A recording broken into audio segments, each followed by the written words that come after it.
bila kita start jadi content creator ataupun affiliate, benda yang paling susah ataupun menatkan adalah untuk set up lampu. Ada main light, ada key light, ada juga tripod kau nak kena set up. So aku nak review satu produk ni, iaitu selfie stick. Dia bukan hanya selfie stick guys, tapi dia ada juga lampu untuk menerangi di dalam kegelapan. So kau boleh buat konten macam biasa, lampu dia cukup untuk terangkan kau, dan juga dia boleh jadi macam ni.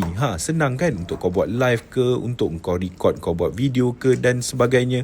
Benda ni sangat-sangat mudah dan sangat-sangat diperlukan sebagai content creator ataupun nak buat affiliate. Dan bila kau selfie stick ni, mestilah ada juga button untuk tekan kau record dan sebagainya bila kau jauh. Dia ada juga record button guys, yang kau boleh cabut daripada stick tu dan kau boleh start record. So benda ni sangat-sangat berbaloi untuk korang ada, especially kepada affiliate ataupun content creator, untuk kau buat konten luar daripada studio dan sebagainya. Dekat mana kau nak dapatkan? Kau boleh check back kuning guys.